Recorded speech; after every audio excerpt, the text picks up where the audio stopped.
It's morphin' time!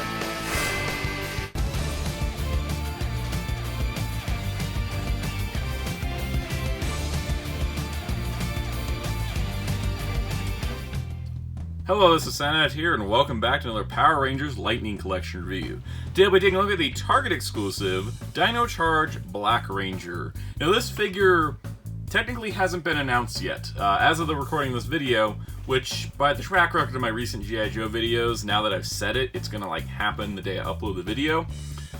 But anyways, this figure somehow made it all the way to the US, got into Target stores without getting announced. Crazier things have happened.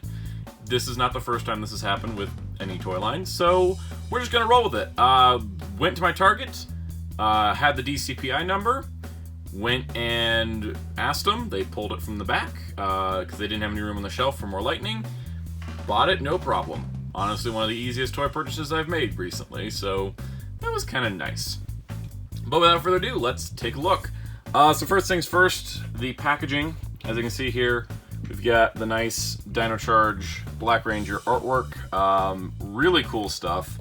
Looking forward to the artist putting out a full-size version of that when it does get announced. Got Dino Charge there on the back. You can see nice pose, decent pose, CG render of the figure.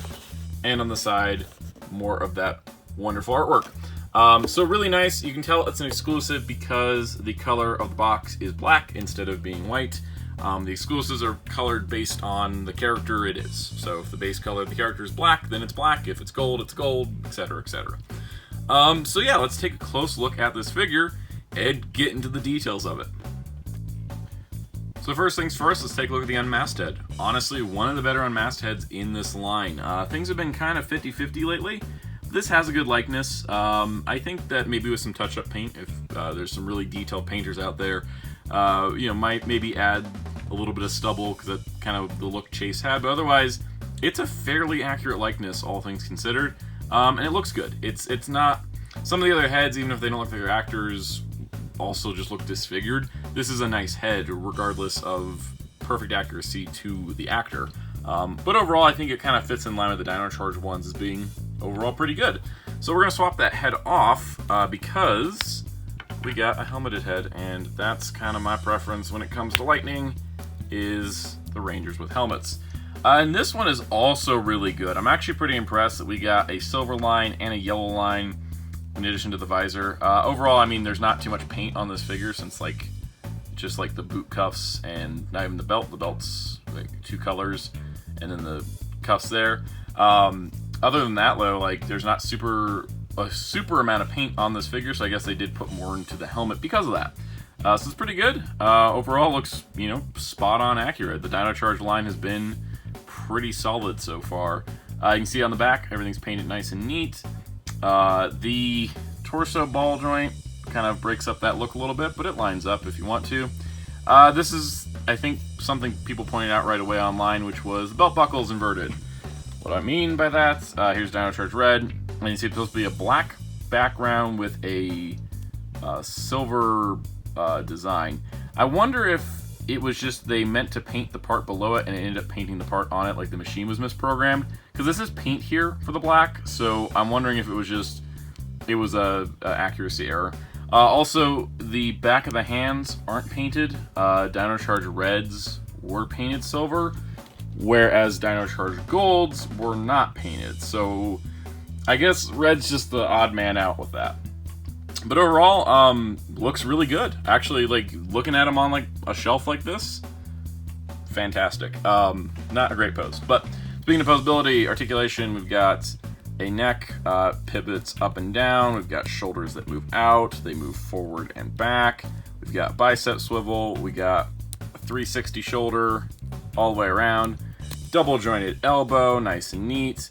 Hands that pivot in and out and twist. Ball jointed torso up at the top. Ab crunch down at the bottom. Hips that move pretty far out. Nice boot rotation, thigh rotation, double jointed knee, which moves pretty far, and then also a side to side and a forward and back. So you can get in some really cool poses, but what good is articulation without accessories?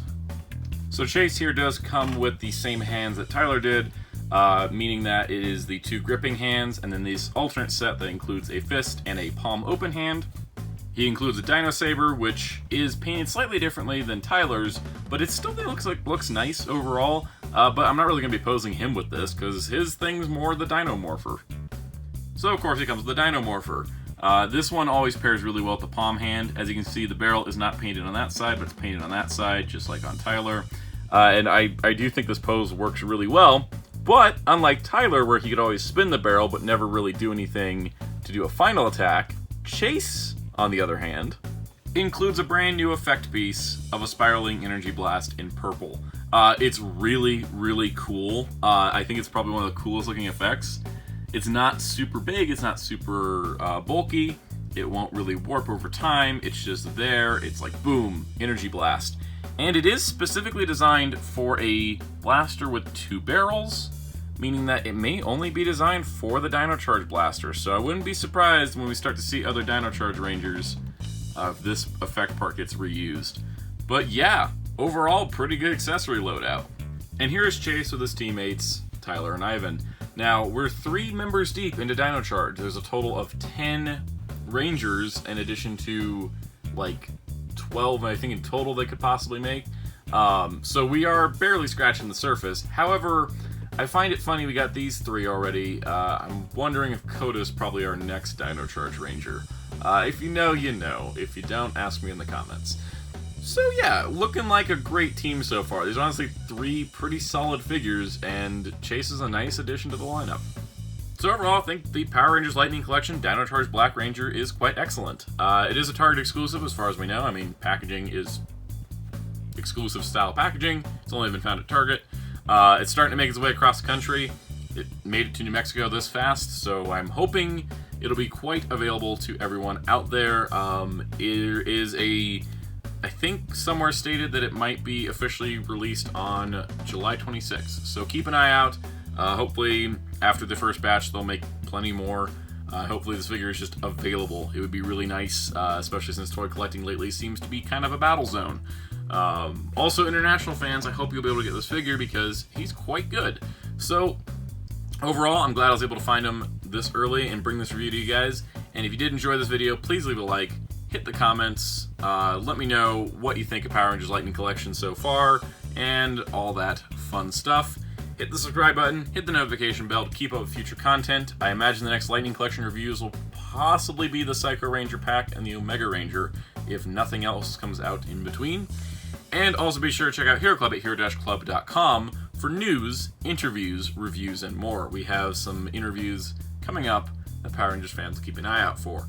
And also be sure to check out our graphic designer, Darkclaw, on Twitter at Darkclaw643. Until next time, this is Soundout saying goodbye.